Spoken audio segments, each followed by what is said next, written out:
95 of Bolts. Here comes the caution. Flag is dropped here at Daytona, and away we go for the first time. Nicholas Porcel, Sean. Looks like most get through unscathed. Look at that, there's Reed Gibson. A big move at the inside line of Doms, possibly a little bit of contact. Now, as we've got three wide action going through turns 1 and 2. And they're underway. Eric Hahn takes a nice jump. Wilson hasn't let him go very far. Nice to go out here for Circuit Spa Francorchamps. Alex Johnson's off to a brilliant start there. See just how oddly shaped this one is. We saw in the background Eric Hahn go for a bit of a swing, and he's gone and he's over. New stuff. Cody Graham's the one-on-one up into second place. Alex Johnson 6/10 lead at the moment. They're dicey up front. There's Andrew Kessel, Justin Sang. They are ready to go. The lights are out, and away we go for the very first time here at Oklahoma International Circuit. Finley Fitzsimmons.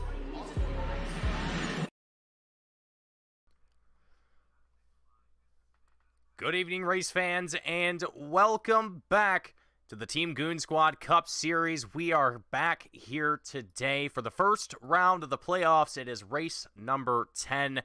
And my name is Mason Heimbaugh with Team Goon Squad, bringing you the action here tonight. 1080p, 60 frames a second, but I am not alone, as I have my good friend Steve here with me tonight. Steve, welcome to the booth, and frankly, it's great to have another person up here with me to enjoy the action here tonight and kind of cover the action for this first round of the playoffs, the first of 3 exciting races heading into the last 3 races of this season. And frankly, Steve, I mean, it has been a lot of great action throughout this season so far. What's kind of the big things that you're looking forward to, not only for tonight, but also heading into, well, the rest of these few races that we have left here, as qualifying currently underway. Drivers going to be getting out there and seeing what lap times they can set and where they're going to start off here, here at Daytona.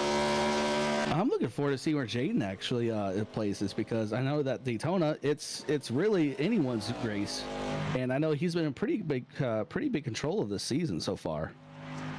Yeah, Jaden has definitely been a very dominant force so far this season. Currently holding on to the lead in the point standings, 516 points to his lead at this moment. Just behind him in that second place spot, we have Nick Beaver trailing with just 55 points that he has to capture on here tonight. Now, being that we're at Daytona, it is kind of a wild card sort of race that we have here tonight. It's anyone's game.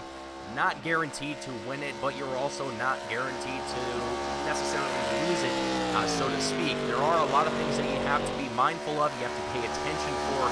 Anything can happen in the blink of an eye. So definitely a lot of drivers here that are maybe going to be taking things on the safer approach here, but we won't know for certain until we actually get things green and going here. But looking already, we can start to see those times being set on the timing tower on the left-hand side of your screen. Lamp, the number 6 FedEx machine, coming in with a 48.29. It's currently the time to beat. Jeremy Barber comes across the line with a 48.87. I think Barber's going to be very happy with that time. Barber definitely has been improving a lot throughout this season, kind of one of the more rookie drivers in this series, and has really been improving his pace here throughout the season. Michael Keithley coming in 48.63 with Sean Williams. A lot of drivers starting to work their way onto that timing tower. Steve, who do you think is going to be the one to kind of look out for here tonight as far as where they're going to start, and who do you think, if you've looked at the points at all here, who do you think is going to be the one that really needs to start off at the front row, as close to the front as they can? So I think Jaden's going to want to start up front. He's going to want to stay up front so he can stay out of the trouble, because the big one, it's going to happen. It's definitely going to happen. It's just a matter of who's going to be impatient and want to get to the front. Yeah, it's definitely going to be a little tricky as well right out of the gate. You're going to be the one in the hot seat for the majority of the time, if not the entire time, if you're able to hold that pace. But as a lot of us have seen it, we all know when it comes down to super speedways, passing is pretty much a guaranteed thing that's going to happen. Drivers are going to get into drafts. They're going to be able to go over top of you here, there, everywhere. So I don't think it's going to necessarily come down to being able to stay out the front, but a matter of consistency and being confident in where you're at on the track and how well you're able to compete with the drivers ahead of you, behind you, whatever the case might be. But watching along with Matthew Fitz here, the number 69 machine with 48.92 as his current time. Jaden Hopp, there it is, right at the top of the timing tower, the best time to beat, a 48.06, and just a 2/100th of a second behind that, Steve, Howie Briss, the number 97 machine. And Steve, I know that you're probably not as familiar with some of these drivers as I am, being that a lot of these guys have come in from the original Velocity Racing League that a lot of these guys participated in before they came over here.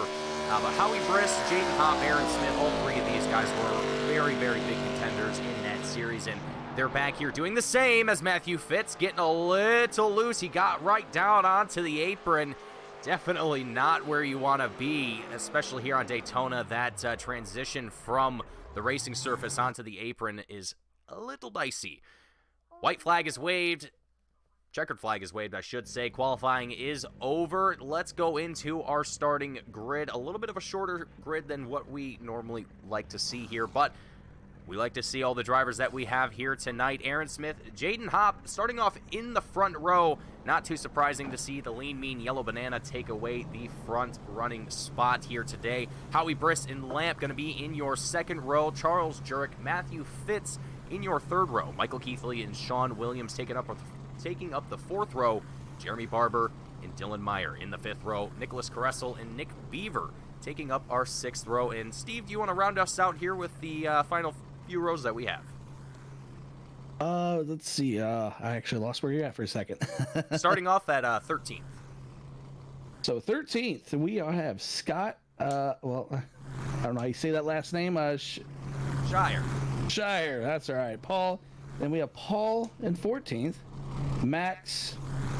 These last names, they kill me all the time. I apologize. It's okay. And then you have 16th is Gareth McAllister.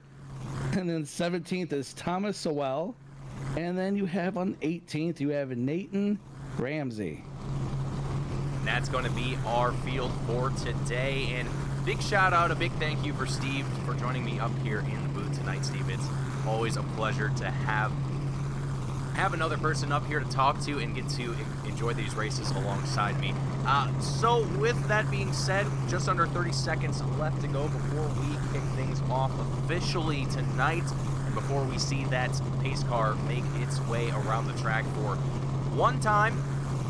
Drivers will make their way around it just to get things loosened up, ready to go behind that wheel. You know, Steve, I know I always get a little bit of the pre-race jitters before that green flag drops, and I'm sure some of these drivers are experiencing a little bit of the same thing, but maybe for some of our veteran drivers, that's probably not as much of an issue as it is for someone like me who's not quite as experienced as some of these guys are.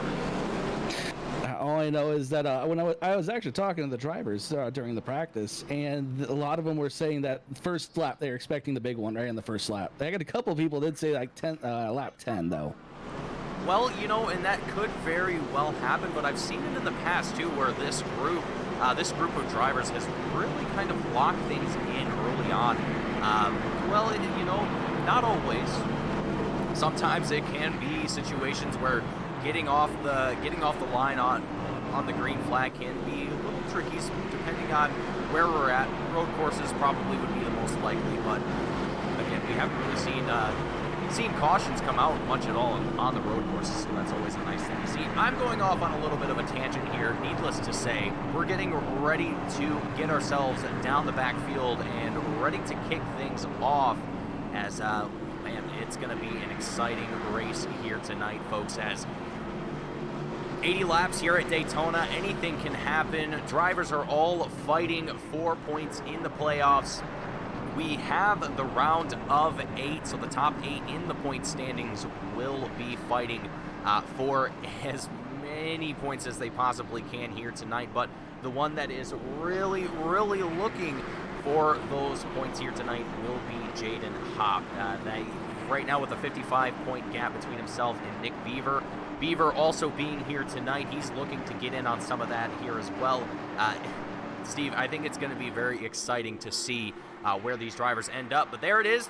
Safety car making its way back down into pit road. They enter into the Geico restart zone. The green flag drops, and away we go for the first time here at Daytona International Speedway. Race number 10 of the Team Goon Squad Cup Series. Aaron Smith off in the front, getting a little bit of airtime between himself and Howie Briss, sneaking himself right onto the inside of Jaden Hopp. Jaden going to be left out to dry just a little bit in that middle groove. He's got Lamp just behind him, trying to give him a little bit of a push. Howie Briss going to look to the front of Jaden Hopp, successfully makes that move, and Howie Briss, the experienced veteran, now going to take it all the way to the very, very front here, Steve. So these guys are gonna have to be careful with these pushes, because I saw already a couple cars that were pushing. These noses will gun under the back bumper and will lift the back up if you give it too much.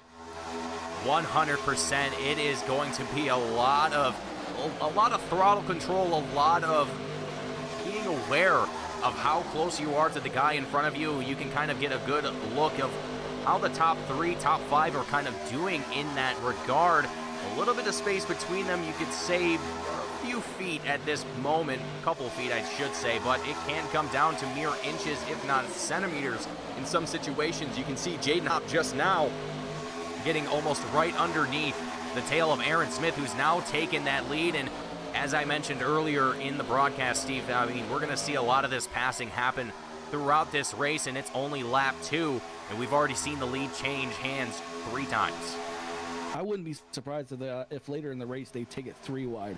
During practice, they were kind of doing it 3 wide for at least 5 to 10 laps straight. Yeah, you know, and I think that a lot of these drivers as well, they're very comfortable with each other. Like I mentioned, a lot of these guys that have been around in the Velocity Racing League, they've raced with each other for years in some cases. Some of these guys as well are just veterans in their own right, coming in from different series, and it's incredible to me how the caliber of drivers that we have in this series that have all come in to be a part of it, and just to be here for Monday nights and enjoy some racing on a Monday night. But Aaron Smith, he's got nothing but air ahead of him. He's got Howie Briss right on his tail. Charles Jurek trying to get on a second line groove, but back behind them, 2 wide, almost 4 or 5 deep. It looks like we're trailing along with Nicholas Gressel, the number 45 machine, up on in the bottom row. Actually, it looked like he was on the top there for a second, but in the bottom groove at the moment, just kind of at the tail end of this packet that we have developed at the moment. And I mean, frankly, see, this is looking very clean at the moment. Not a whole lot of shenanigans happening, as I like to say, but for the most part, everyone's just focusing on clicking off clean laps here. Keith Lee getting a little bit high there, getting a little close to the side of Matthew Fitz, but keeping it down low as best as he can. Great work from Keith Lee there, keeping that awareness up. Now your front runners, they're going to have to be aware though. They are taking all the air on their nose, which is they're going to have to take more fuel on their first pit stop than anyone else behind them. Everyone behind them is saving fuel. Yeah, you know, and that's one thing that has to be considered as well for some of these drivers that might be kind of strategizing a little bit on what they want to do here as far as tire strategy, fuel management, so on and so forth. Because we are at Daytona, I mean, you can kind of play around with it a little bit. These plate tracks definitely make things a little bit more interesting in that regard, especially with our kind of combination that we have for fuel and tires, 70% fuel allotment for these races, as well as 3 tires behind the wall. Drivers have the door wide open for them, so it's kind of a pick your own battle sort of situation, but it's also, I mean, Steve, you and I both know it's not a matter of who's going to come down when. Everyone's going to come down practically at the same exact time. As soon as one person does, everyone else follows suit in most scenarios. But Charles Jurek now going to be the race leader, the BattleBit 76 machine, showing some great prowess here. And, you know, I got to say, Charles Jurek has also been another solid driver in the series who's been showing great improvements throughout this season. And it's honestly been great seeing Charles slowly work his way up through the top 10, top 5s in some situations, and here he is running up with the front runners. Aaron Smith, Howie Briss, Jaden Hopp, and it's just looking great for the 76 machine. Let's see if he can hold on to it. Smith looking a little onto the outside. Not sure what's going on with Aaron here, but he's going to fall hard down the pack. No, I don't know if you noticed, the 6 car was sticking his nose out onto the far outside. I don't know if he's trying to gauge and see if anyone's going to go with him and make that third lane. You know, and that could very well be a possibility. We're speaking of Lamp in that number 6 machine. You can see him up on that top row, that FedEx/Monster machine, trailing just behind Jaden Hoppin. Whoa, a big move. Was that Paul? I'm trying to figure out who that was. That was Thomas Sewell, actually. Oh. The number 77 driver. Big ol' switcheroo there. But luckily no harm, no foul. Just a very interesting maneuver. But back over to Lamp. Yeah, he definitely was peeking out there, seeing if they could make a 3-lane sort of situation here. But a lot of these guys seem comfortable staying into this 2-wide sort of situation. You know, once you start to go 3 wide, that's when things start to get dicey. But Steve, you know, I will say, without a doubt, there will be some 3-wide racing here before the night's over. It's gonna happen. It's just a matter of when. And you have a lap down car. It's going to be already an obstacle, but it looks like he's going to stay high. Gareth McAllister's going to stay high. They're going to go in the bottom. Gareth doing the best he can. He's going to ride the wall a little bit. Yeah, definitely grinding that front right.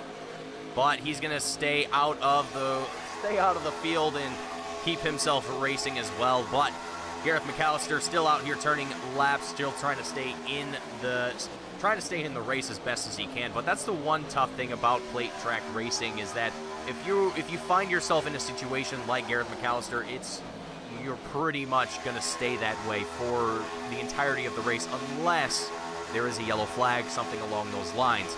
We do have live race control. We do have our man Red up in the race control booth, so he's up there making sure that everything is going as smooth as possible, and he's been doing a phenomenal job throughout the season. And I want to give my personal shout out and thank you to Red for all that he's done and continues to do for us here at 14 Goon Squad in the Cup Series. So thank you, Red. You're awesome. We appreciate you. Back to the action. Charles Jurek, Jaden Hopp, Howie Briss, your top 3 drivers at the moment. Jaden Hopp going to stay right on the tail end of the number 76 machine. Howie Briss also pushing as best as he can. And Jurek and Briss, they seem to be neck and neck in pace at the moment. They got to get a little bit more draft support behind them. There it is, though. The potential look to... Nope, there it is. Okay. I thought they were going to start to take that 3 wide there for a second. It looked like Lamp was going to try and squeeze it right between the middle there, but no one bid on it that time around. Pardon me. No, go ahead. Hey, Lamp was he's really wanting to take it to the front. Oh, 100%. I don't know what he's feeling, but he is 100%. Excuse me. he is definitely feeling being up there at the front row at the moment. He wants to get up there. He wants to try and make something happen here. And I think, you know, Lamp is another very experienced driver that we haven't got to see too much throughout this season, but he has raced with us a few times. He's also been in the J2Y Cup, the J2Y series that we also cover here on Team Goon Squad.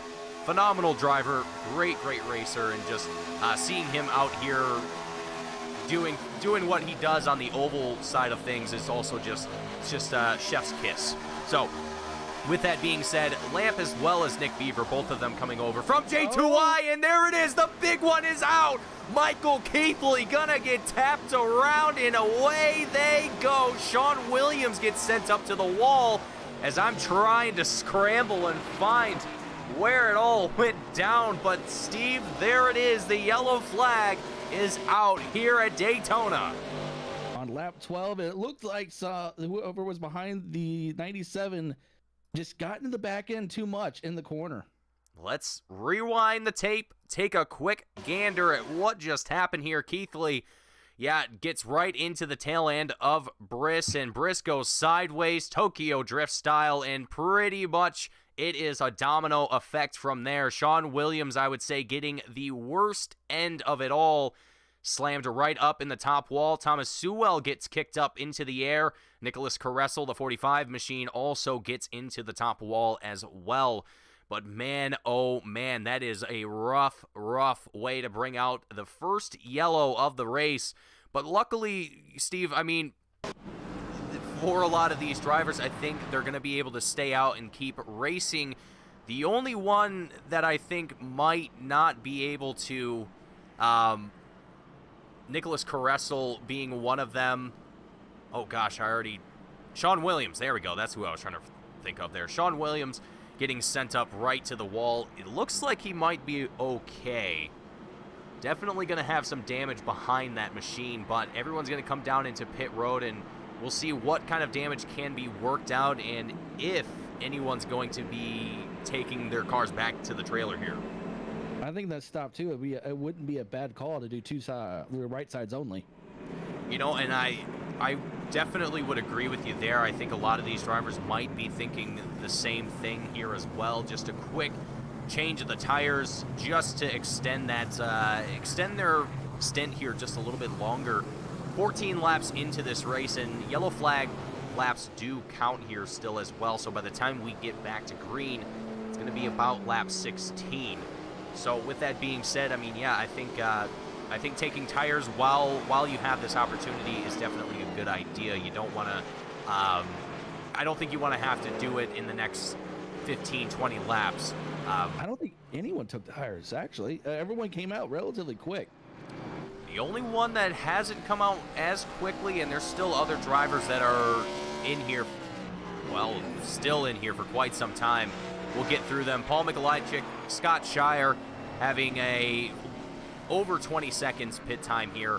And then a handful of drivers that are well over a minute down there in pit road. So not sure what all damage was dealt to what drivers, but there is definitely some carnage that was sent around for quite a few drivers. Nick Beaver, one of the strong contenders, one of the top 8 in the playoffs here, competing to get into the round of 4 next week, back here starting in 12th on this restart. So he's going to have to race to get back up to catch up with the rest of the field. Luckily, though, we're at Daytona, and you got plenty of time to do that. It'll be a while before we get back around and get the green flag dropped here once again. But, Steve, man, oh man, you know, we had a solid start and just a, you know, textbook kind of domino effect wreck to kind of spice things up a little bit. I would say this has been a good race so far. Oh yeah, we have cars going back down pit road. That was probably for more damage control though. Yeah. And then Gareth, I believe he was a lucky dog. Gareth definitely probably did get that lucky dog waved over to him because he was already a lap down, and we've already seen him unfortunately down, getting passed by the rest of the field, excuse me, as I fail to catch my words here. But Gareth luckily getting that lucky dog, getting a chance to catch back up with the rest of the field. I think, though, he's still going to be considered a lap down, but he is going to be now with the rest of the pack and can continue to race as if he was actually racing and not just, you know, turning laps by himself. That gets a little old sometimes, especially when you know, are supposed to be with everybody else. But and overall, it's been a pretty good race. And Jaden, I don't know how Jaden made it through there. He survived, and now he's up front again. Yeah, you know, it's astonishing to me just how good a lot of these guys are, and how well they're kind of. Oh, excuse me for that, folks, as we're gonna turn those off. But yeah, it astonishes me just how good some of these drivers are and how they're able to kind of pull back from a rough incident, or, you know, something goes wrong in pit road. yeah, just a lot of things that can happen, that can go wrong, and they just somehow managed to bring it all back together. It's honestly very impressive. But Gareth McAllister, he's gonna get that signal to drop back to the tail end of the field here, but still gonna be able to stay with the rest of the pack and keep racing, unless he's gonna sneak down into the pits. But I don't see why he would do that.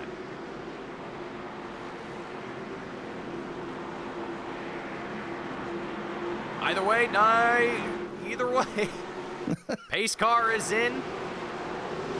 We're going to go back to green flag racing as the green flag drops, and away we go. Dylan Meyer going to get a chance to race alongside Jaden Hopp, heading off into turn number 1. Hop down to the inside, Meyer on the outside.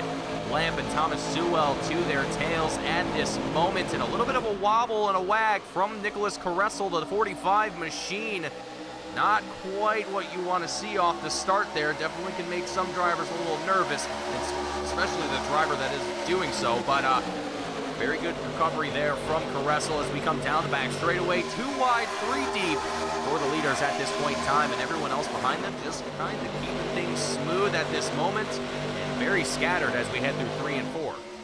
Yeah, the cars that were in that wreck prior, they're going to have damage on them to the point where that if they pop their nose out or if they're leading in the pack, they're going to drag everyone back because they're not going to have the aerodynamics for it. And Caressel, he's probably thinking he's got an advantage here as he is looking to the inside, right between the middle, making a 3-wide sandwich, but Caressel going to go right to the tail of the 21 machine of Dylan Meyer, staying into that 4th place spot. Jaden Hopp, still your race leader, still duking it out with Dylan to see who is going to be able to get some clean air ahead of them. Dylan Meyer, a little bit of a good run here into 3 and 4. Gonna see if he's gonna try and drop down, but no, he doesn't. Caressel goes to the outside. Meyer loses a little bit of time there. Both of them did there. It actually worked out in Meyer's favor that Caressel kind of moved to the outside there. That looks like there was going to be a move happening from Caressel, but again, luckily for Meyer, nothing else occurred from that one. Meyer heading into 1 and 2 goes up to the wall. That top line is just, oh, there we go. There's the car backwards. Well, I thought it was backwards. Looked like we were going to have something there as we get some movement towards the backfield, and just up ahead, I think that was Max Neuer that we were seeing kind of wagging around back there. The number 66 machine able to recover from that. But yeah, it's definitely looking a little dicey here. Some drivers may have got some tires during their longer pit stops here. I'm not entirely certain on that. So we might see some drivers fighting new tires, old tires. The case could vary between drivers. I wish we could tell you the difference as we go 3 wide with Howie Brisk, Thomas Sewell, as well as Jeremy Barber. Down the back straightaway, keeping things as steady as one can hope, and it looks like Beaver's going to get a chance to get up to the front of the pack and race alongside Jaden Hopp, the current points leader. Beaver needs that 55 points to close the gap between himself and Jaden Hopp, but that's only if Jaden doesn't finish well here tonight. But with how well Jaden has been doing the past few weeks, that is a tall order to fill. But I do not doubt Nick Beaver's capabilities one single bit. You just gotta let the racing speak for itself. And I gotta tell you, Steve, Nick Caressel, man, he is on a tear right now. He is looking for some kind of window of opportunity here.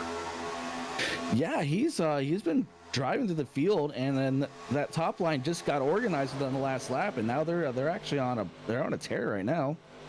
100%. Yeah, I couldn't agree more. It is absolutely exciting watching these guys right now. And for a second here, I just want to take a quick moment to ride on board. If I can find it here. Yeah, I want to ride on board real quickly with Howie Brisk just to get a passenger side perspective of what these guys are dealing with right now on this track, and going speeds of 190 plus mile an hour, 200 miles an hour on the straightaways, Folks, I don't think the adrenaline gets much higher than this, especially even in sim racing. It's definitely can make your palms sweaty, knees weak. You know the rest. Yeah, I know that when we're running super speedways, I'm definitely like, what's it? White knuckle grip. Yeah, the entire time. Yeah, I'm no stranger to that, to the death grip on the steering wheel, especially when it comes down to these super speedways. The slightest twitch, the slightest wrong move can absolutely ruin your race. When it comes down to it, apples to oranges, whatever you want to call it, it is definitely action-packed as we go 3 wide, and Jaden Hopp drops down a few spots, and Lamp takes the lead. 3 wide, what a cluster that we have developing through 3 and 4, heading out onto the dog leg, and Lamp seeing nothing but clean air ahead of him, and Nick Beaver, one of his fellow league compadres, right behind him, giving him a push down the front straight as we head back into 1 and 2. These cars, they can side draft so easily too, but with as much motion as they have and movement in the line they have, the dirty air is just not helping them. So side drafting, it would just be a dangerous thing to do right now. Well, Steve, I wish I would have checked YouTube chat a little sooner, but it looks to be that your voice has been a little muffled this entire time, so I'm working to fix that. But either way, 3 wide action that we have developed here at the moment. 3 wide and 2 deep across the checkered line as Howie Briss, Lamp, Nicholas Caressel, Paul Mikolajczyk, and friends continue to just turn this into an absolute banger of a race. Lamp trying to retain that lead as best as he can. And at this moment, if I had to pick Steve, if you had to pick any one particular spot on this track, in this pack right now, where would you want to be in this particular situation? So the way the front runners are running, they're running 3 wide, close together. I wouldn't want to be in the back, watching it happen, so that when if there is a next wreck, I can manage to avoid it as best as I can, so that I can pick up all those spots. Being up there in the midst of all that, it's just I would be a nervous wreck. Yeah, I would be sitting there just hoping and praying that I am not going to get tapped or tap into anyone else for that matter. Like I mentioned earlier, the slightest wrong move can cost not only yourself but multiple other drivers their race here. So you definitely got to be on your toes, and you got to be very aware, again, of your surroundings and just where you are on this track here today. But at this moment, Nicholas Caressel, your current race leader, getting a little bit of opportunity here to turn some laps himself and try and improve things for himself here today. Maybe even get a good finish on the board for him, because at this moment, Nicholas Caressel, he's had 3 top 5s and 4 top 10 finishes, but not a win yet to his name. So the 45 machine currently the hardest charger of the race, up 9 spots from where he started, and he's going to look to try and hold on to that as best as he can. Lap 26 of 80, folks, and the action has not stopped since the moment we took the first green flag of this race, and right now Jaden Hopp trying to push his way back up to the front. And hey, Steve, I mean, this action has been just phenomenal from start to finish.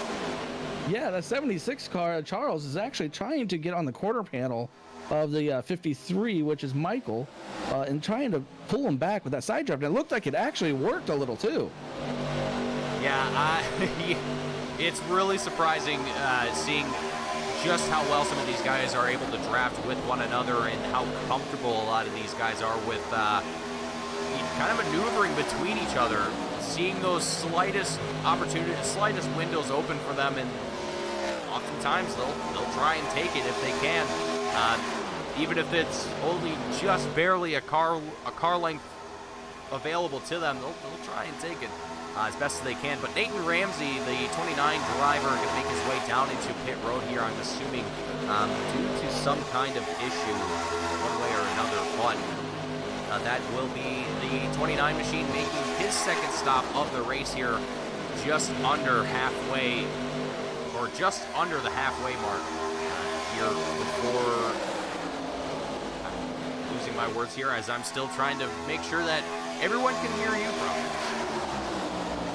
Looks like Charles is actually starting to side draft a little more aggressive, and he's pulling himself up almost by himself because there's almost a car width or a car length behind him.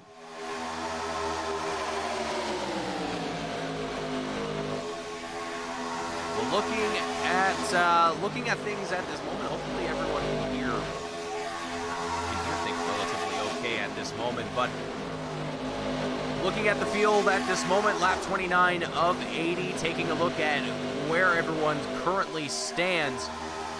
Charles Jurek, Jaden Hopp currently in the front row. Michael Keithley, Nicholas Caressel just behind him. Lamp and Howie Briss taking up our third row. You can see Nick Beaver and Paul Mikolajczyk is just behind them, as well as this pack continues to scrap and fight for position. And let's actually take things up to the blimp camera, see if we can get a little bit of a bird's eye perspective of what's happening down there on the track at this moment. And you can see just a little bit better the distance between each of these drivers.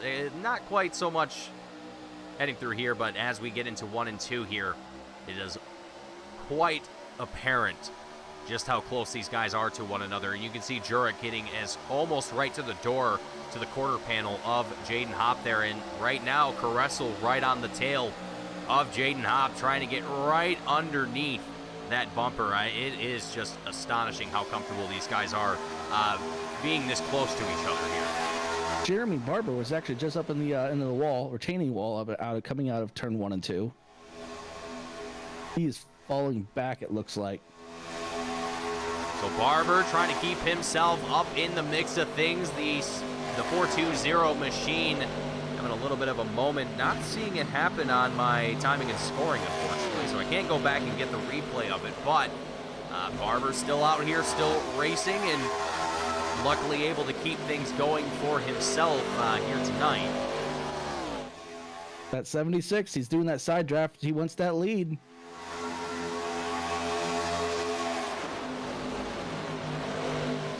Yeah, he is trying to get as close as he can to Jaden Hopp here, and it really, it looks to be that some of these guys are trying to pick and choose what line they want to stay in at this moment, whether they want to stay in the top line, whether they want to stay on the bottom.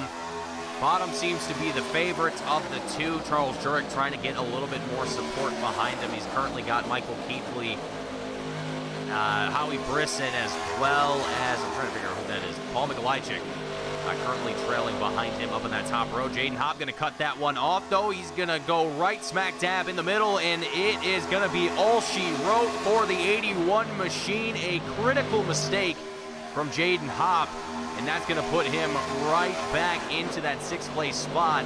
Not exactly out of contention for, still winning this thing, but definitely puts him in a trickier spot here to keep fighting. But Steve, one other thing too is, what do you think would be the easier way to kind of save tires? Would it be to stay out in front or to stay behind and trail along with the rest of the pack? So what Jaden did, I saw what he did. He actually went up to try to block the top line, and that isn't good. That you're using your tires up more when you're putting up blocks like that. But that also put him in a bad spot because the guy behind him actually already had a run on him. So that's why they actually split around him. But really, being up front isn't hard on the tires as long as you're not like going weaving across the track trying to block both lanes. If you can maintain a straight line and maintain your lane, your tires will be fine. Well, with that being said, I think it's still going to be an interesting fight for all of these drivers to really just keep things consistent here, just keep clicking off the same laps that they've been doing. And Aaron Smith, he is kind of the odd man out of all of this. looking way to the outside, a lone man hunting, and all by his lonesome, already able to get right up alongside the leaders here. And there it is, Nicholas Caressel. He sees that. He's going to join him up there as well, as Aaron Smith, the lean, mean yellow banana, looking to get himself up there to the front row and fighting for the lead. Will he be able to do so alongside with Charles Jurek, as well as Lamp, who is also taking that charge for the lead. 3 wide through 1 and 2.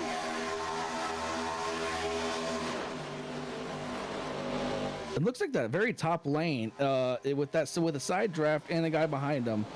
He's getting a pretty good run coming out of the corners.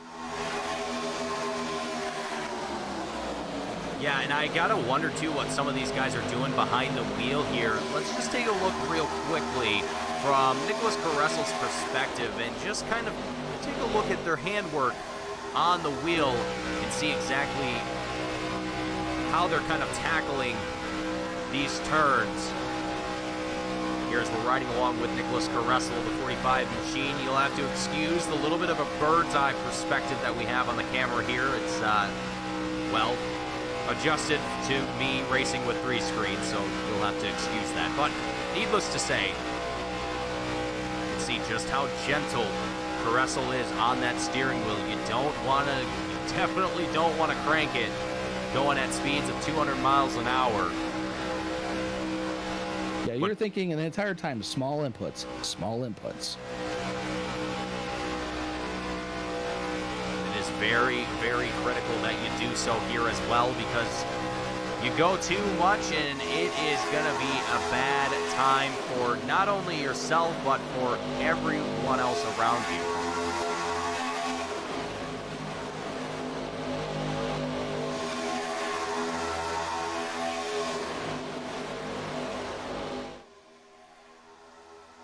Looks like the bottom line is starting to form up now. So if they can get organized on the bottom, they should pull away from the top.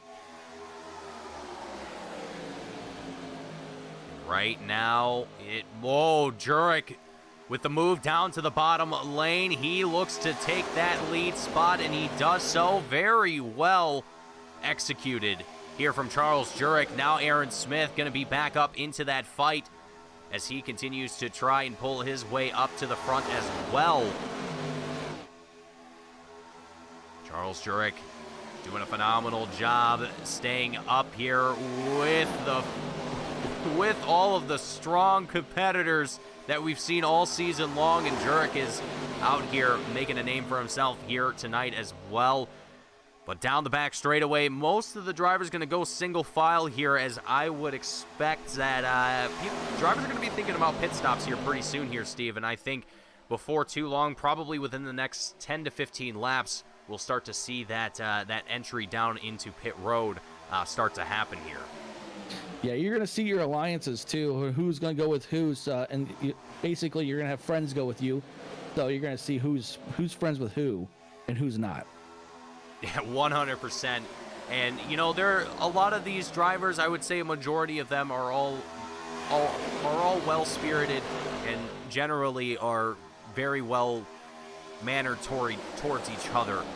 It's very, very rare, if ever at all, that we see altercations between drivers, whether it be just a little chirp at one another for an incident. I'm sure there are definitely disagreements every now and then, but generally speaking, for the most part, a lot of these drivers get along with one another and usually are supportive of each other's wins and successes and so on and so forth. But Aaron Smith, the lean, mean yellow banana, your race leader at this current time, and he is looking astounding up there at the front of the field, as a lot of this field has settled out like I mentioned, heading into that single file groove and just clicking off laps, getting themselves ready for green flag pit stops, as those will be occurring here very, very shortly.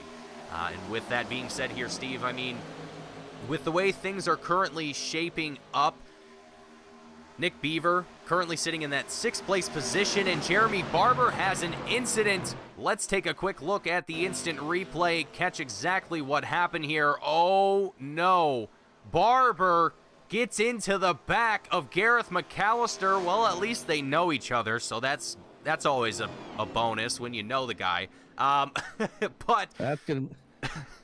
Barber's gonna. Sorry.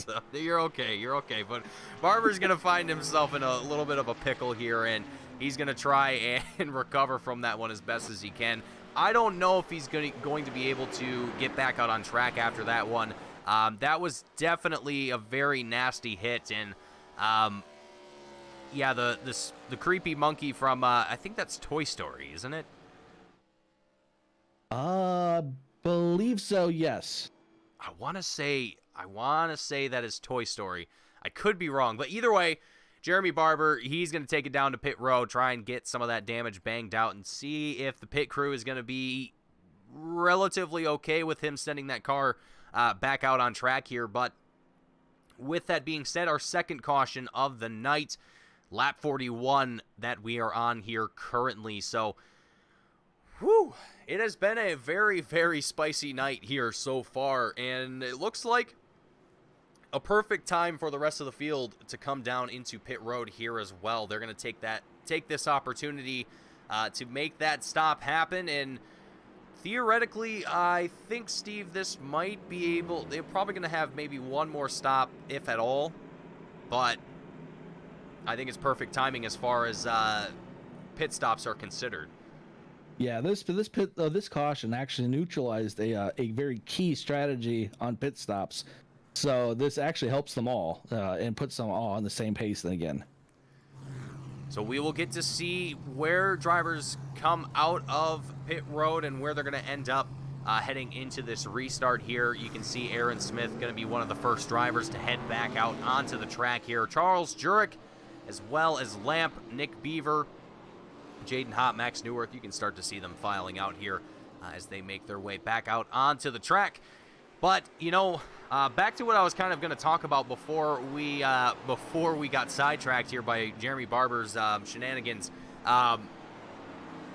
was the fact that Beaver being able to be just a few positions ahead of Jaden Hopp here. Now, folks, if you'll remember, Beaver is 55 points behind Jaden Hopp for that lead spot in the points championship at this moment. So any points that he can get over Jaden here tonight is going to be crucial for himself going into the next two races. And realistically, you know, he's going to have a very difficult next two races ahead of tonight to really kind of close that gap and really compete for the championship if that's what he's looking for. And, you know, I just have a feeling that Beaver, of a lot of drivers here, he's got a fighting spirit, and I think he likes those W's just as much as anyone else here in this field. So I think he's going to put as much of a fight up as he can, but I got to tell you, it's going to be a very, very good fight between these two drivers heading into the final couple rounds of the playoffs, and a really great fight to round out the championship. But the championship spot is not the only one that is being contended for at this moment. We also have Scott Shire, who's in that third place spot, only 13 points behind Nick Beaver. So if Scott Shire kind of comes out of nowhere here, currently sitting in 11th, and gets ahead of Nick Beaver, I mean, he could very easily take away that second place spot. So, it's kind of all up in the air, Steve. A lot of things could happen here, but I'm rooting for every single one of these drivers. I think they're all going to do phenomenal, but it's also going to make an exciting kind of season ender, if you will. Oh yeah, with Bristol coming up, Bristol is also, I consider, another like a wild card race, because it's anyone's race really there, because it's all about momentum. It's a driver's track. 100%.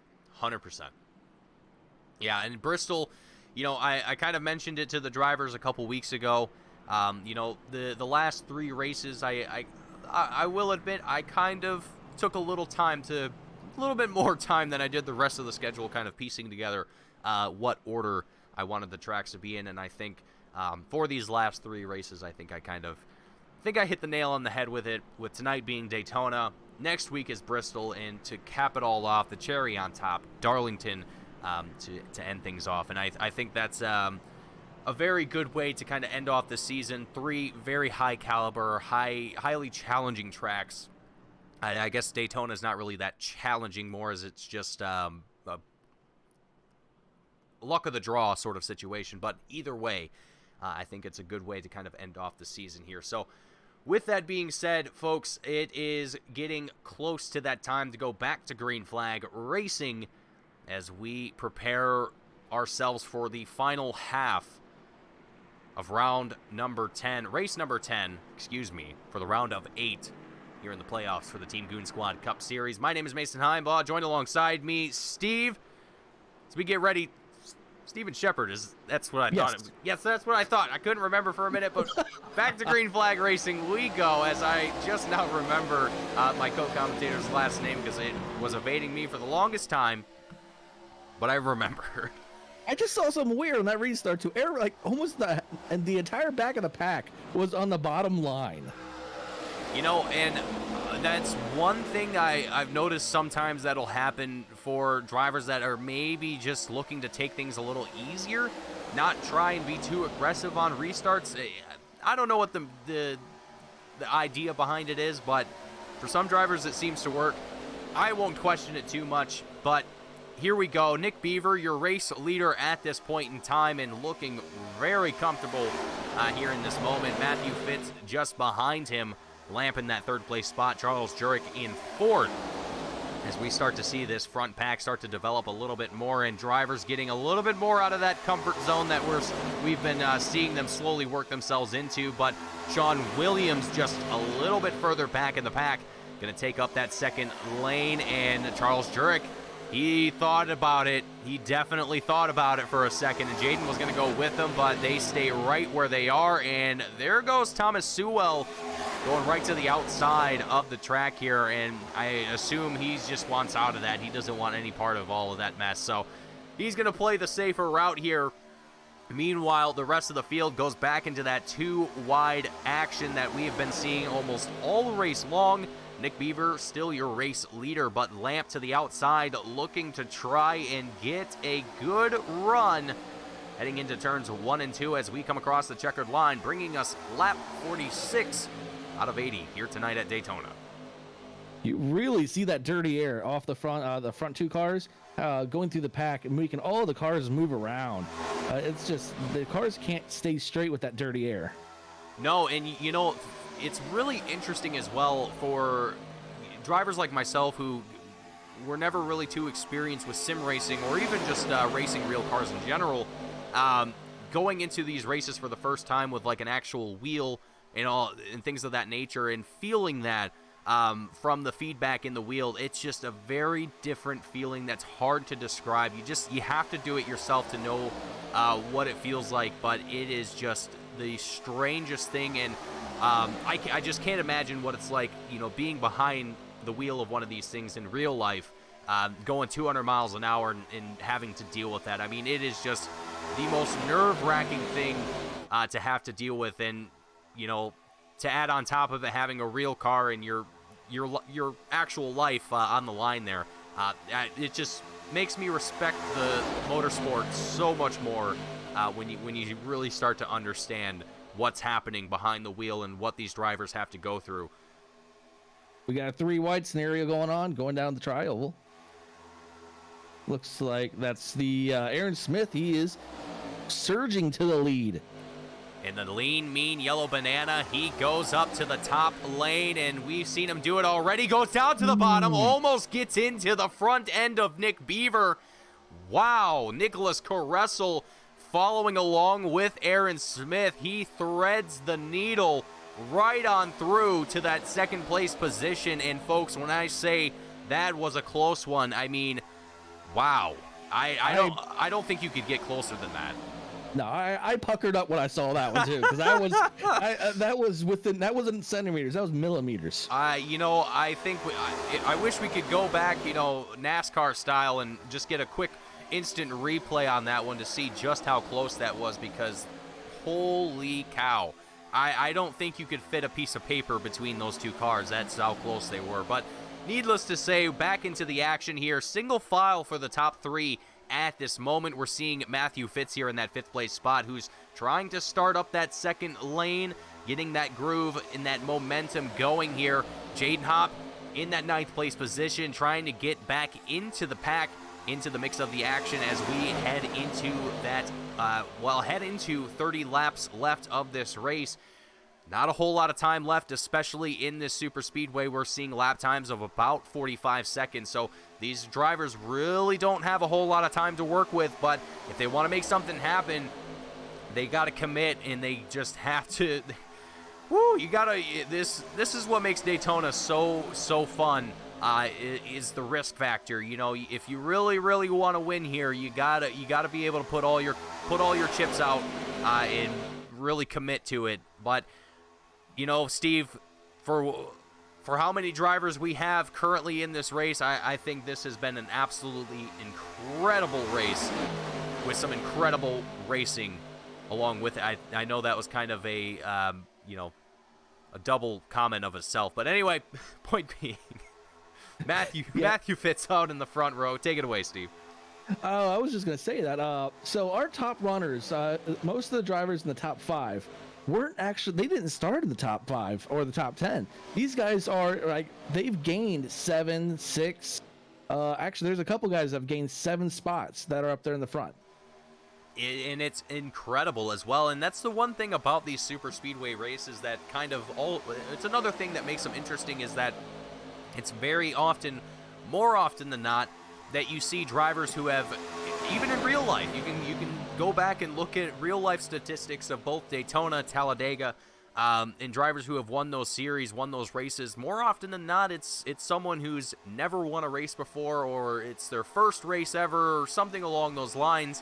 Not to say that there aren't veteran drivers who have won races like Daytona and Talladega. My point is that there are a lot of times where someone who's not done very well in the season or in their career ends up winning one of those races. I don't know what it is, but that's how it happens.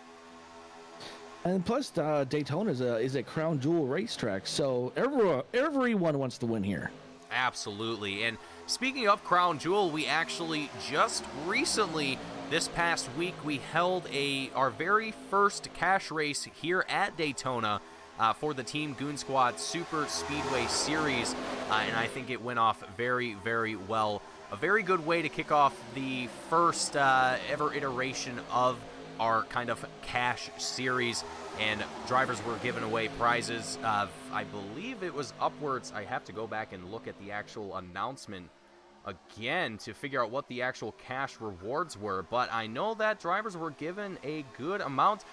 The first place position and second place positions were given $66.28.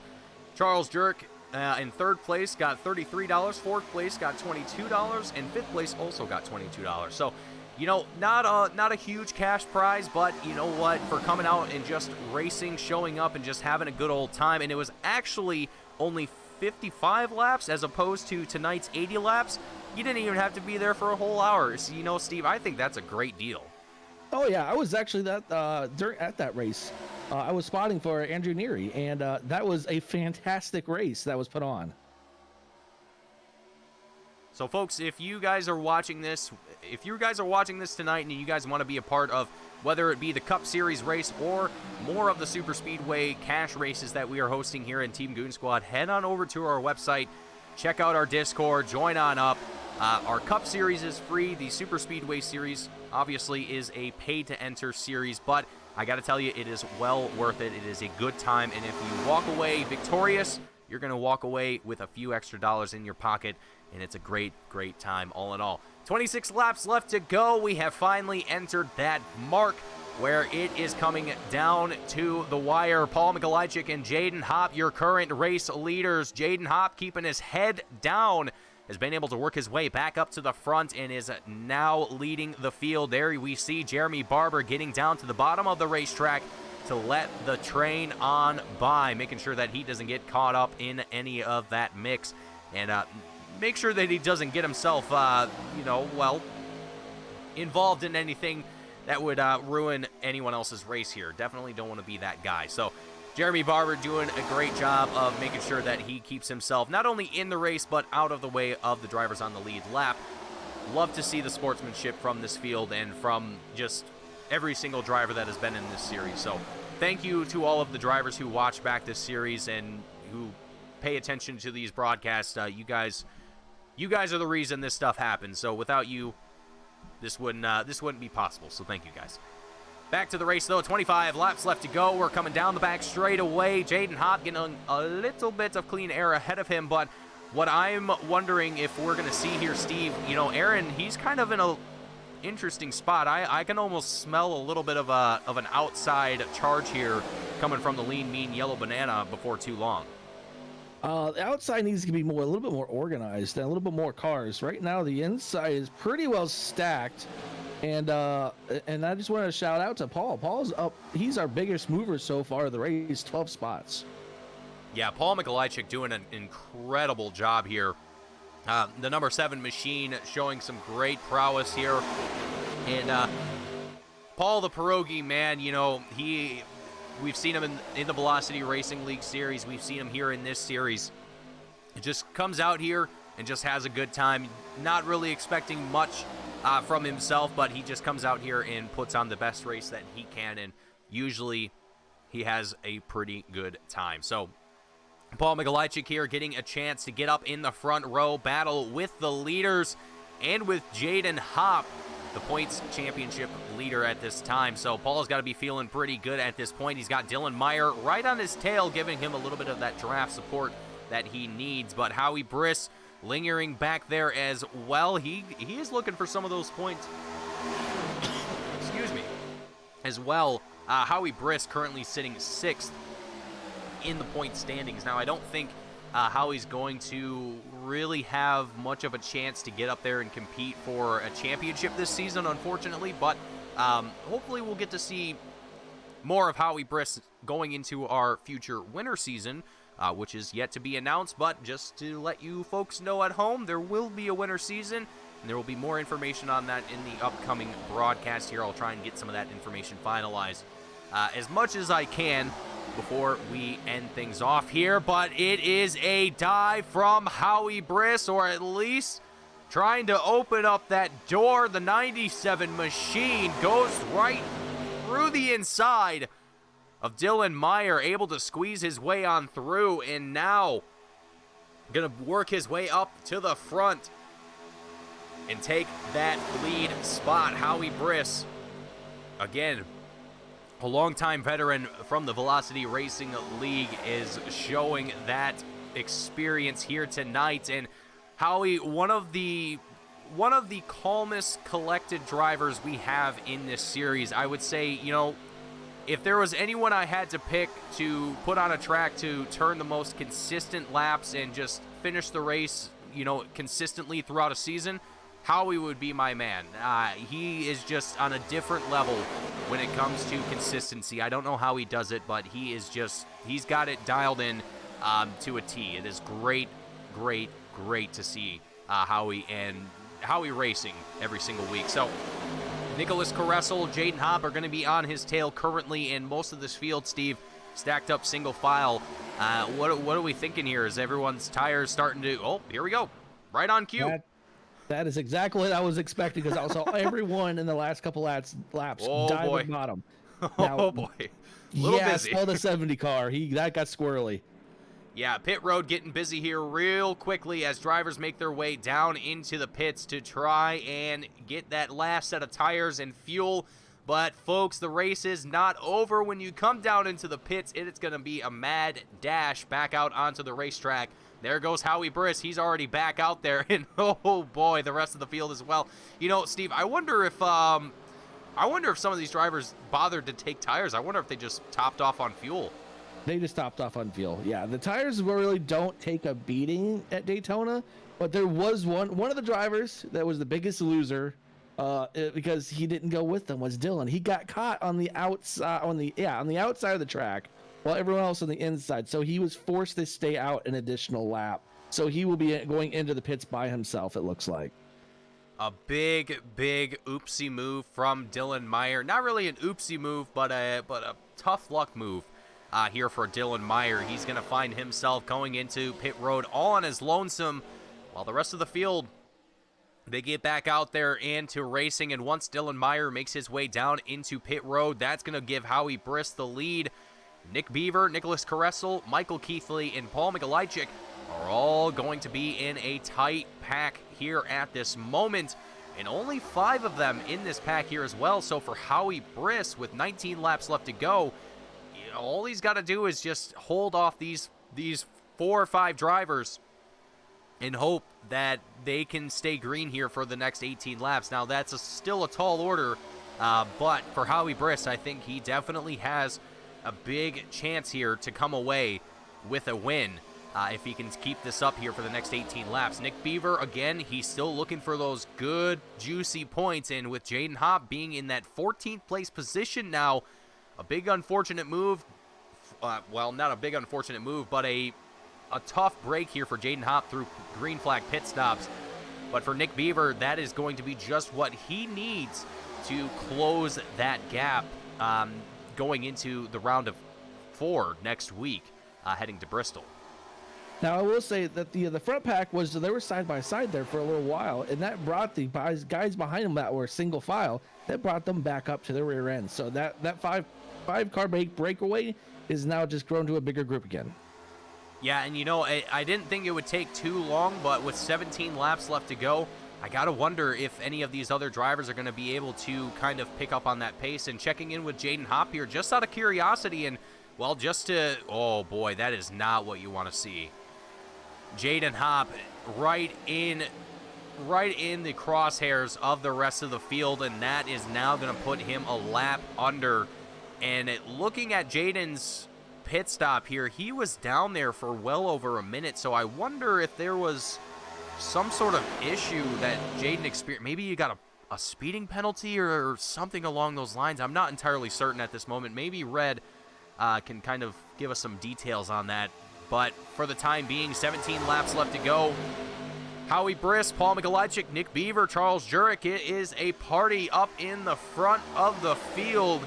And Howie Briss, he is looking to take away the crown today and potentially one of his first wins of the season. Actually, yes, it would be his first win of the season if he comes away with this W here today. But he still has to fend off the rest of these drivers around him, and Thomas Sewell, Paul Mikolajczyk to his outside. I don't know why Paul has Thomas's number, but either way, point being here, Howie's got to keep consistent, stay calm and steady, and really I think the driver that he's got to look out for the most is Beaver. Right behind him, Beaver, I think he is another consistent and patient driver, and I think Beaver is, if he plays his cards correctly, he might be able to get out ahead of Howie, but this is going to be an exciting battle between these two, both very experienced drivers, and both of them not really having too much experience with one another, as far as I'm aware. So, two very, very solid oval drivers, and getting a chance to see who's going to be the one to come out on top here at Daytona. But both of them looking very solid here today, and really this entire field has done an incredible job here today at Daytona. You still have Aaron Smith as a factor right now. He's lurking right now. Yeah, Aaron is just kind of back there, just lingering, just waiting for something to happen here. And, frankly, Aaron Smith is in that position where if something were to happen to this pack right now, he's riding off into the sunset. I mean, there's no other way around it in that situation. Excuse me. So, Jaden needs a caution now because he is the first car a lap down. So he would get the lucky dog. So he really needs that lucky break to get a yellow. Yeah, with 14 laps left to go, if I was Jaden, yeah, I'd be hoping for that yellow flag to come out and give him another opportunity to try and make something happen here. But with 14 laps left to go, and with how well these drivers are clicking off laps right now, that is definitely going to be cashing in some wishes here. But I think, Daytona never really fails to kind of surprise people, so I'm not going to put that out of the picture just quite yet, especially when we still have double-digit laps left to go. That is too much time in Daytona terms for something to happen here. And right now, Howie Briss, I mean, he is just locked in and focused at this point in time. He is not letting these guys pass him with, man. Thomas Sewell, I mean, he keeps getting me. Paul Michalajczyk up there on the top. I mean, he has been giving it everything he's got, and he's got both Charles Jurek and Nicholas Caressel in the push behind him. So he's got a lot of support, but it's just not quite enough right now. But, you know, again, Howie Briss, a very experienced driver here in this series and just in iRacing in general. So it's not going to be an easy thing to pull off here. But with 12 laps left to go here, Steve, it's calm for the time being, but the tension is definitely through the roof. So Paul's been doing a pretty good job of going through the trial over just this previous lap. He was doing good, getting down on Howie's door and side drafting and pulling him back. I was seeing that actually consistently, him getting down on that door and just trying to pull him. And there we see as well. Yeah, and Paul doing a phenomenal job, but we see just now Nicholas Caressel goes down to the bottom lane. He's going to lose that additional draft support that was keeping him right alongside Howie Briss, and that's going to push that bottom lane even further ahead. But will Nick Beaver look to the outside and maybe try and get a push around the outside from Paul? That is to be determined, and I think at this point, if Beaver wanted to make that decision, he would have done so by now. Or maybe he's just kind of saving it. But at this moment, they're pretty much nose to tail, and they're just going to keep pushing. Keithley's going to look to the outside. There he goes. He's going to give that push that Paul needs, or at least try and give Paul something to chase here and not continue to fall down the pack.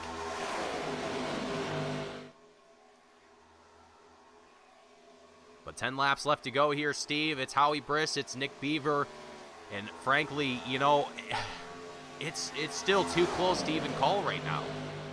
Yeah, it'll take all the way up to the wire, and if we have a good finish, it's going to be probably a photo finish at this point. You know, and I would love to see that happen too. We've seen it happen a few times before here on the Team Goon Squad Network. I would not be surprised to see it happen here again, where we just see some crazy finishes. We've already seen it here in the Cup Series already, where we have just seen some high-intensity finishes from these drivers. So I definitely would not put it out of the picture that it could happen here tonight. But look at this. Big-time lap traffic coming into play here. And this could be what sets things up for either failure. Oh, they all did a great job of seeing that happening behind them. They all got down to the bottom of the track, but here we go. Ooh, that looked like it could have got dicey there for a second. It looked like someone was going to drift a little too far up the track, but luckily they were aware of it. Howie Briss, Nick Beaver, still your race leaders. Michael definitely a nail biter. Oh, man, for sure. You know, you definitely never know what's going to happen in that sort of situation coming up on lap traffic that quickly. You never know where they're going to go, what they're going to do. I mean, hopefully they go to the bottom of the track or the top, wherever they happen to be at. But regardless, you only have so many precious seconds to react. And if you make the wrong move at the wrong time, it is catastrophe from there. Unfortunately, we've seen that happen many times in motorsports where drivers just don't have enough time to react, and things just don't end in favor of the driver. So, with 7 laps left to go, Howie Briss holding on to that lead as best as he can. Michael Keithley trying to get that push that he needs to continue this fight for the lead, and Nick Beaver staying right hot on the tail of the race leader at this moment. But it is calm and steady, and frankly, folks, I'm just on the edge of my seat, just waiting to see what's going to happen, who's going to make a move here, or if a move is even going to be made.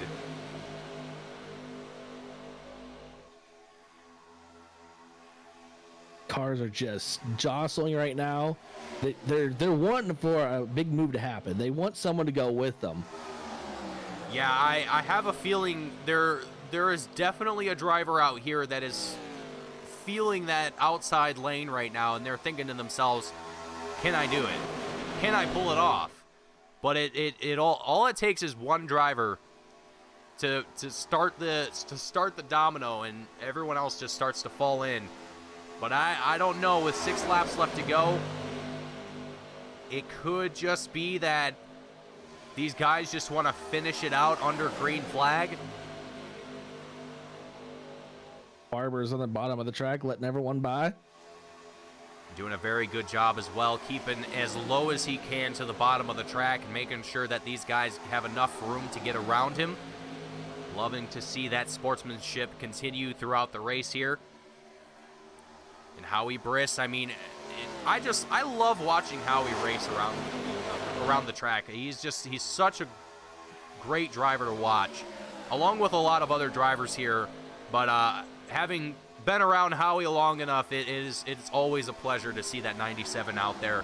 He's just so smooth and so consistent. I mean, it's amazing. But here it gets a little dicey right behind the leaders. With 5 laps left to go, getting squirrely. As we come across the checkered line, that brings us 4 laps left to go. Will things get a little dicey heading into the final 3? Or will they be able to keep it calm and steady? As Howie Briss, Michael Keithley stay up in the front of the pack. Elbows are getting put out right now. Oh, elbows are fully extended and then some. The palms are completely sweaty at this moment, and those knuckles are probably whiter than paper at this moment. I mean, it is just high intensity. And with Nick Beaver being this close to the tail of Howie right now, I mean, if I was Howie, I would be sweating bullets right now.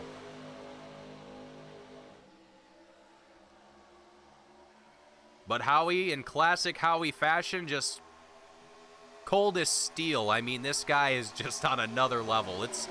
He's like the sim racing version of Kimi Räikkönen.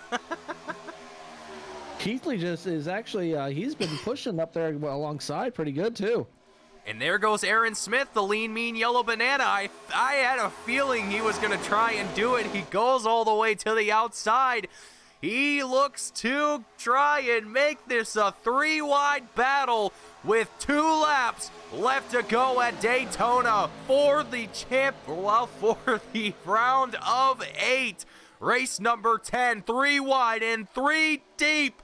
As we come out of turn 2 and onto the back straightaway, it's Howie Briss, Michael Keithley, and Aaron Smith side by side. Heading off into turns 3 and 4. Aaron Smith going to get a little bit of an edge with the speed, but Howie Briss stays right alongside Michael Keithley, banging doors just barely. It is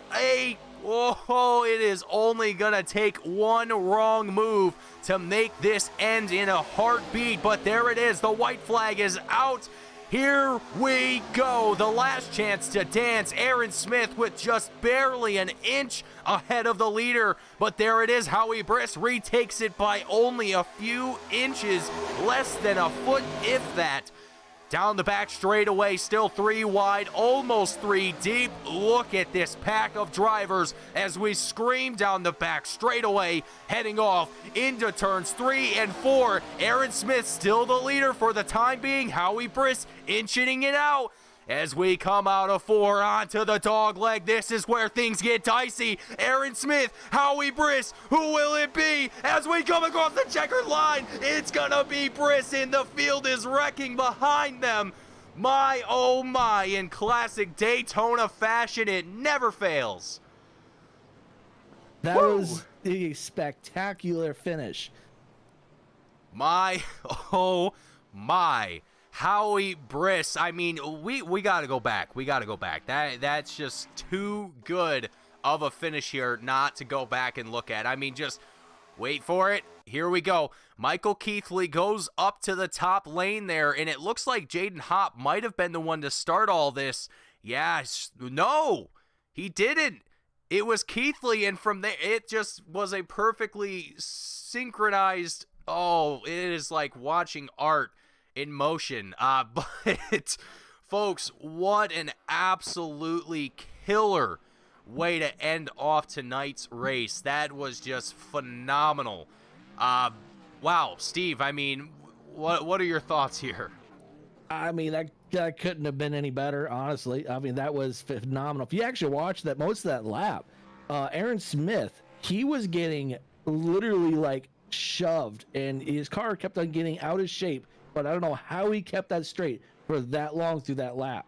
I mean, it was his race to win at that point, but then that wreck kind of ended it.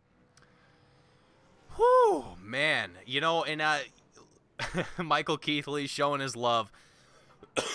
But yeah, you know, that's just with the thing that with these super speedway races, it always comes down to just who makes it across the line once the wreck starts happening, it seems like. But that was just an absolutely incredible way to end off this race. But folks, with that being said, let's go ahead and get some post-race interviews started. And Steve, if you would like to do the second man in the booth here tonight, you are more than welcome to, my good sir. Actually, I'm gonna probably take off. I'll let you take over the post. I greatly appreciate you having me in the booth, and maybe I'll be back again. All right, Steve. Well, folks, everyone, I want you all to give a shout out and a thank you to Steven Shepard for being here up with me in the booth tonight. It is a great pleasure to have him up here in the booth and giving another perspective to the folks at home watching, and for being here and just enjoying the race with me here tonight, Steve. Yeah, it was a great night, great race, and I'm looking forward to Bristol next week. Absolutely. I'm getting giddy just thinking about it. But Steve, thank you for your time, and I look forward to seeing you next week. Likewise. Alrighty, folks. So moving on to our post-race interviews, and starting off with the first man up in the booth, that will be Sir Michael Keithley. Michael, welcome to the booth. Congratulations on a podium finish here tonight. Mike, it has been a just off the wall kind of race here tonight. I mean, it was just action-packed from start to finish, and you had a phenomenal night keeping up there in the front of the pack and really giving it your all. Coming across the line, though, I had a feeling it was going to happen. I'm sure that you yourself and everyone else in the field did as well, but once that checkered flag came out, Michael, what was kind of running through your head?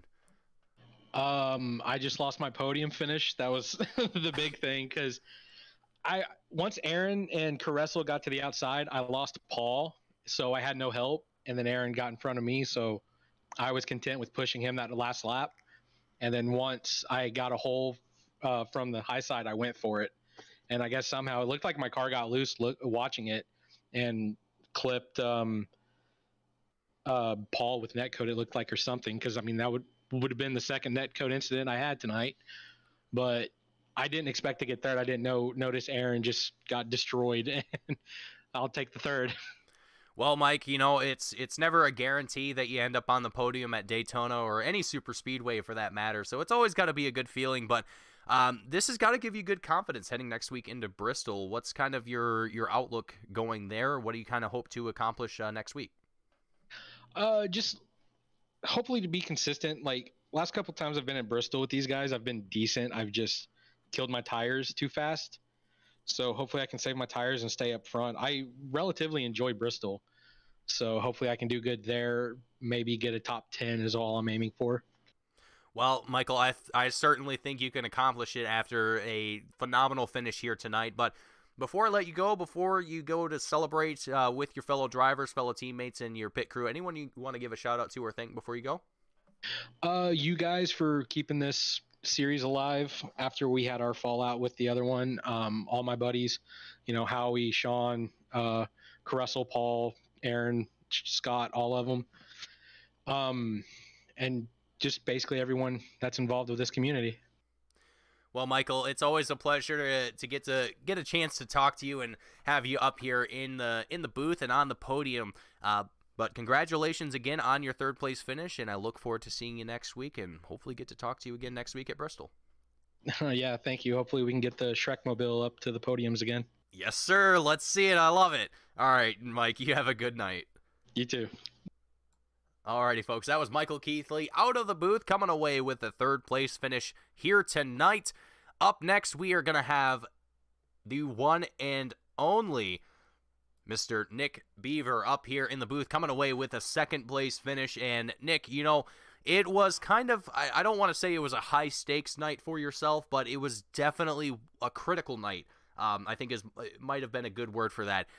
55 points that you were behind the leader, Jaden Hopp, heading into the night.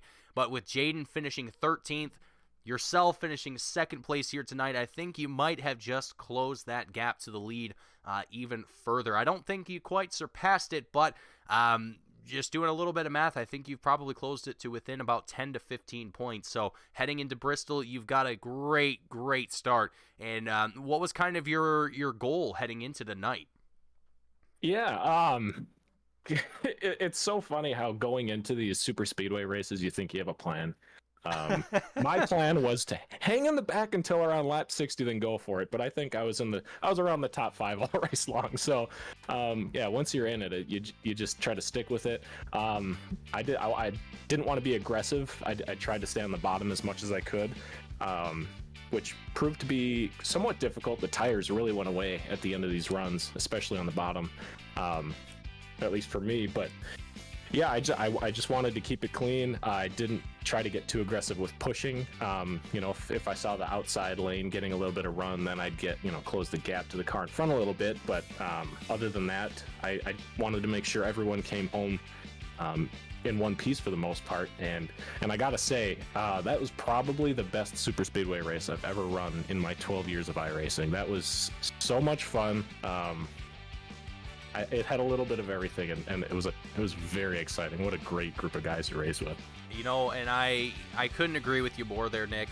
You know, out of all the races that I've broadcasted on super speedways, this has probably been one of the most exciting and one of my favorites that I've covered so far. So I think that's I think you're definitely right about that in every way, shape, and form.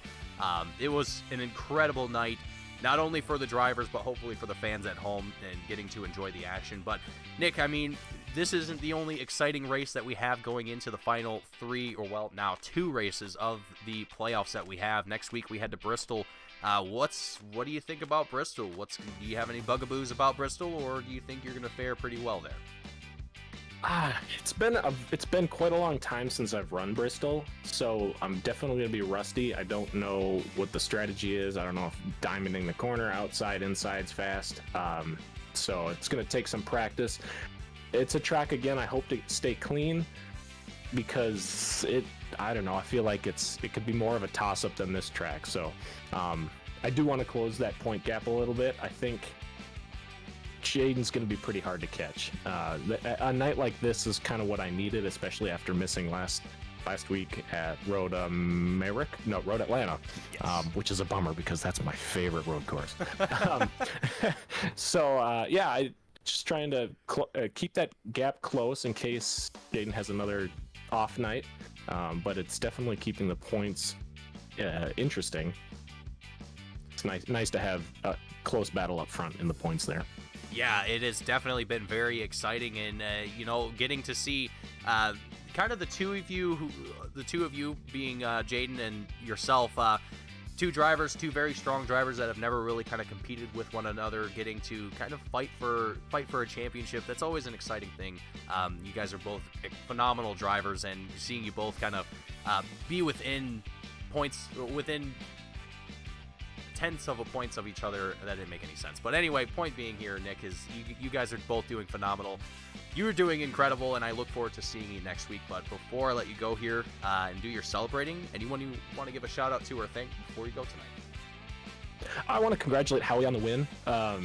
I didn't want to upset his night. It was a lot of fun to work with him at the end of the race there. I was trying to keep the bumps clean and nice, and it was nice to see him come away with a win. It kind of feels like a win on your own because you helped that person. So he won. I got second, so I'm happy with that. So yeah, nice job to him, and then the whole Team Goon squad crew, great guys, amazing. I love hanging out with all the drivers. Thank you for streaming, Mason. Ton of fun. I love Monday nights. Well, I appreciate you being here, Nick, and I'm glad that you guys are enjoying yourselves, and I certainly plan on keeping this thing going for as long as I possibly can. So hopefully, as long as we have drivers, we're gonna keep racing on Monday night. So, Nick, thank you for being a part of it, and hopefully get to see you again next week and get to talk to you again next week. Yeah, looking forward to it. Thanks, Mason. Absolutely. You have a good one, Nut. You too. Alrighty, folks, so that was Nick Beaver coming out of the booth with second place here tonight, and the man of the hour, and also a guy we haven't had a chance to talk to in quite some time, Mr. Howie Briss. Welcome to the booth. Congratulations, man, on a phenomenal win here tonight. Howie, I mean, it seemed like out of all the times I've watched you race throughout the past year or 2 years that we've been covering Velocity Racing League in this series, you seem the most calm, consistent, and cleanest that I've seen you race in quite some time. And you're a very consistent driver, but tonight you just seem to be on a whole different ball game. I mean, what was kind of your mindset coming into tonight? Don't die, pretty much. that was the name of the game, but these cars, they were fine for like the first 10 laps, but then once the tires got a little wear and tear on them, the cars like to start to skate around a little bit. We were reaching speeds probably up to 206 miles per hour down the backstretch, but yeah. How was that, boys and girls? I bet that was a fun race to watch. Oh, it most certainly was. Howie, you're gonna have to go back and watch like the last 3 laps.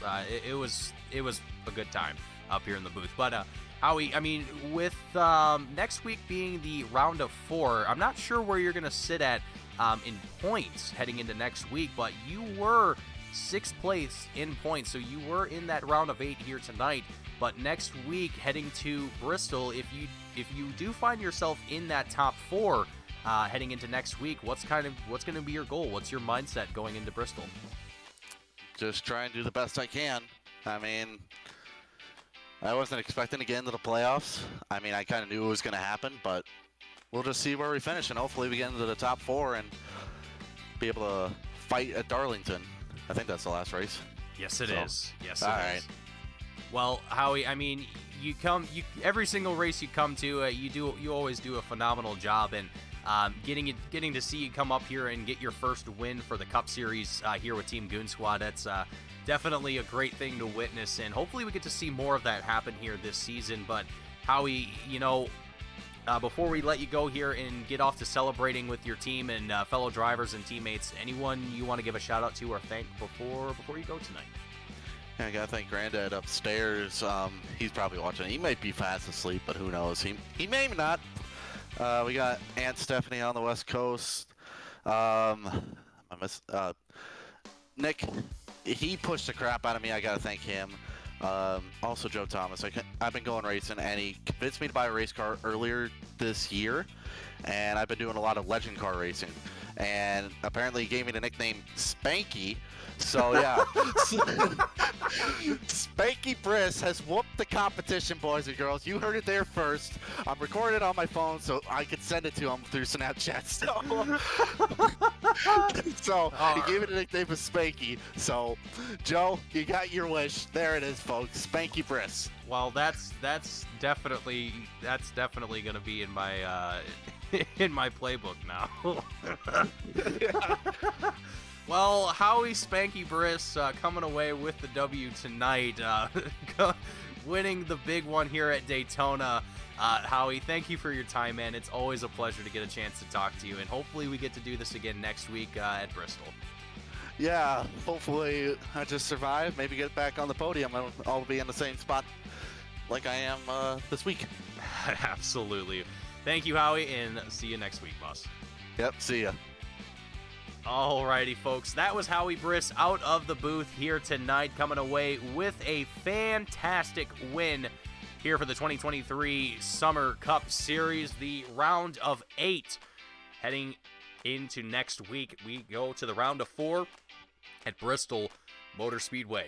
For now, though, that will do it. My name is Mason Heimball with Team Goon Squad, bringing you the action here tonight. Thank you all for watching. If you enjoyed what you saw, hit the like button. Don't forget to subscribe and catch all the action that we have here on Team Goon Squad throughout the week. And if you want to catch some more racing action, stay tuned to the Team Goon Squad channel. We will be covering Season 9 of the Alpha Touring Challenge here in just about a half hour. So if you want to catch some more racing action, we will have more of it happening very shortly. Thank you all for tuning in and watching, and I will see you all in the next one.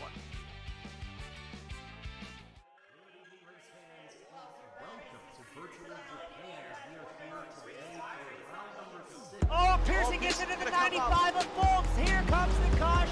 Flag is dropped here at Daytona, and away we go for the first time. Nicholas Morcel, Sean. Looks like most get through unscathed. Look at that, there's Reed Gibson. A big move at the inside line of Dom's, possibly a little bit of contact. Now, as we've got 3 wide action going through turns 1 and 2. And they're underway. Eric Hahn takes a nice jump. Wilson hasn't let him go very far. Let's go out here for Circuit Spa Francorchamps. Alex Johnson's off to a brilliant start there. See just how oddly shaped this one is. We saw in the background Eric Hahn go for a bit of a swing, and he's gone and he's over.